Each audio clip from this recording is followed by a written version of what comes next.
What's going on, people? So today I'm going to be talking about how Terence Bud Crawford beats Canelo Alvarez. Now, this is not a fight prediction video. I am going to do a prediction video, let you all know my pick and my method of victory. But as we are building up to the fight, I'm going to be breaking down each fighter and their path to victory. So today's video, we're looking at how Terence Bud Crawford beats Canelo Alvarez. So I've been doing a lot of film study, and we already know it's no secret. Canelo Alvarez does not like fighting guys that move. Now, the fight that Canelo won, won by split decision, but a lot of people found it to be controversial, especially one of the scorecards having it 117 to 111 was his fight in 2014 against Arislandi Lara. Now, Lara is Cuban, so he has a Cuban style. He moves a lot, and he's southpaw, which I think are two key things for Bud Crawford in this fight. Lara has a reach of 75 inches. 75 inches. Chance Crawford has a reach of 74 inches. So their reaches are very similar. Now, in order for Terence Crawford to beat Canelo Alvarez, here's some of the things that he needs to do. I think it will benefit him fighting out of that southpaw stance. We know Bud likes to switch, but once he finds a stance that's working for him, he typically will tend to stay in there and just punish a guy, break him down until he's ready to completely go on the attack. Now, when I watched the Madrimal fight, Bud was primarily southpaw for a majority of that fight, and I think he was preparing for that to get ready for Canelo Alvarez. Um, in addition to that, Canelo doesn't like movers. Now, I don't know the size that the ring is going to be yet. I'm waiting to see that. If you know the size the ring will be, please post it down in the comment section below. But I don't think they decided that, or maybe they decided it, but I don't think they posted what the ring size is because I think that's going to be critical as well. Now, Bud's movement. Now, not talking about running. We're talking about boxing. Nowadays, we're getting away from realizing what boxing is, what the sweet science of boxing is. Boxing is not just standing in the center and trading punches. That's not boxing. You can go to another more ruthless sport for that. It's the sweet science. So Terence Crawford working on his lateral movement, connecting with Canelo, getting out at angles. He's going to have to be able to move for 12 rounds if the fight goes the distance. Now, what I'm a little cautious about is this will be Bud's first fight at 168, and at the later the fight goes, I'll be interested to see how his legs hold up. Now we know that Bud has an excellent trainer in Bomac, and the strength and conditioning he does is elite. He's often seen at the UFC Performance Institute, and all of their strength and conditioning is backed by science. So Bud is going to have data on top of data leading up to this fight to make sure that he's the best he's ever been. Now, a lot of people see, Bud took his last fight was against Madrimov, which I believe was in August of 2024. I'll check that real quick.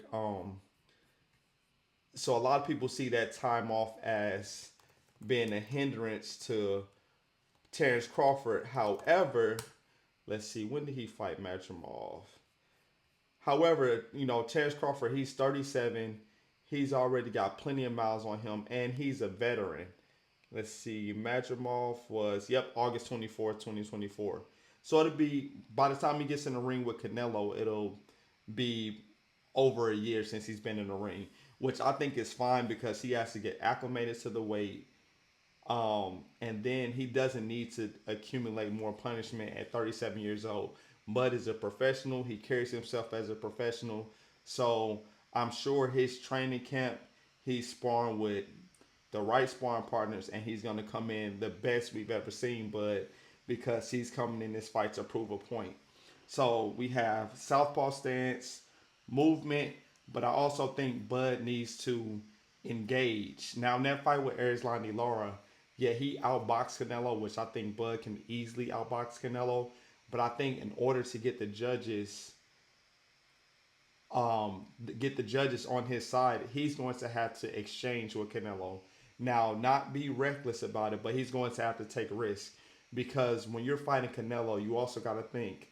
In my opinion, there's going to be one judge that might possibly have like a ridiculous scorecard because I've seen this in Canelo fights when he fought Floyd Mayweather. That was a majority decision for Mayweather. One judge had that fight a draw. When he fought Dimitri Bivol, all three judges had it 115 and 113. So it's like it's some stuff that goes on with the scorecard. Sometime I'll be interested to see who the judges are for this fight because I think that also could play a factor. Um, Now, Bud's gonna have to be able to go at Canelo for 12 rounds. Sometimes it takes Bud a while to get started because he's downloading data.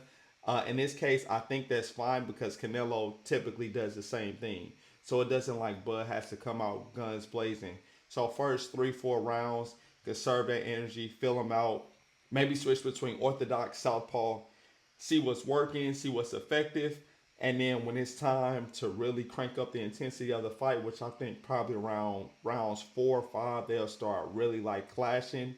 Then you stick to whatever stance it is because you don't want to get caught switching and get caught with something crazy from Canelo. Now, I don't. We haven't seen. We've seen Canelo hurt once. It was early in his career. We've seen him take a ton of shots and just take them right on the chin. So I don't think that Bud is going to just come in and knock Canelo out. But I think his accumulation of punches, if he has the right amount of volume and things like that, I think that could wear on Canelo and make Canelo start to kind of get impatient, start to get reckless, start to throw some crazy looping shots that Bud sees coming. And Bud is a master counter puncher. That's another thing. So that counter punching is going to be key because if you're hitting Canelo, you're making him miss and you're hitting him, then you're just going to frustrate him, and that does add up. The punches that hurt the most are the ones that you don't see coming. So he's not going to come in and just load up and just hit Canelo and knock him out or anything, but he can hurt Canelo by countering him and by just waiting till later in the fight to try to gas Canelo out because we know Bud has a wrestling background. So Bud does know how to perform in a clinch. Bud is extremely strong. We see him deadlift 405 pounds in jeans. And Bud has the ring IQ. I think he has a better ring IQ, better than Canelo. Now, I'm not saying all this to downplay Canelo. I'm just giving the methods of victory for Terence Crawford to win. Now, what I like that I'm seeing at the press conferences, Bud is getting less friendly as the press conferences go on. So, the one in New York, Bud, stepped to him, was kind of filling him out, leaning on him. Canelo pushed him. Then the next one, I believe the next one was in Vegas, if I'm not mistaken. And that's where, Bud's kind of like going into that mode saying like, I'm a stump you. I'm a stump a hole in you because there now people are talking about Bud's resume, which is something that every time he fights, people talk about his resume. When he fought Errol Spence, I was guilty of that as well. But he's a two-time undisputed champion, so you can't say he has not fought anyone. I mean, he's fighting champions and he's taking their belts. He went up to 154, fought a champion. So as far as resumes are concerned, I think in the most recent fights, Canelo has definitely taken the easier fights. I mean, he's been avoiding David Benavidez, but that's another story for another video. So I don't think we can criticize Terence Crawford's resume because he's made history. Um, Now Terence Crawford is going to have to overcome the weight. I don't like that there's no rehydration clause, but I understand that Canelo is the man. He's the face of boxing, so you're not going to make him get into a rehydration clause, especially when he's fighting at his weight. But Crawford going up to 168, no rehydration clause. Who knows how heavy Canelo is going to come into the ring? But all of this stuff Bud and his camp knows. So it's not like us as fans are, discovering something that they don't know. And yeah, Bud is going to, him and Canelo are going to make a ton of money, but neither one of them want to lose. So this is not some fight. I've seen people say the fight is like scripted and things like that. No, no, this isn't scripted. Both of these guys want to win. If Bud wins this fight, in my opinion, he goes down as the GOAT. I mean, considering he's 37 years old, going up two more weight classes to fight the face of boxing, arguably one of the greatest Mexican boxers of all time. If Bud pulls this off, then he goes down as the greatest fighter of all time. So, path to victory for Bud. We got boxing out of that southpaw stance once he fills Canelo out. Movement, moving around the ring. Don't stand there and trade with him. Engage, smart engagement. Take calculated risk. So counter punching, move, hit angles, but still punch off of that. His wrestling. So I think that wrestling is going to be key. Try to, grab Canelo when you can, tire him out, get those legs tired, wear him down some, frustrate him.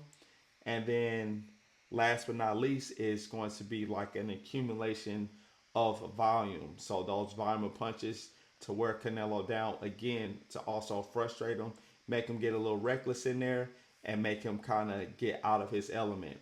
All right, so this is my method of victory for Bud Crawford. Let me know what you all think in the comment section below. I will be doing one for Canelo on how Canelo beats Bud Crawford. And then later I'll be doing a actual fight prediction video to let you all know who I'm picking to win this fight. All right, catch you on the next video. Like the video, subscribe to the channel, please. A lot of people are watching but not subscribing. I would greatly appreciate if you subscribe. All right, catch you on the next video. Peace.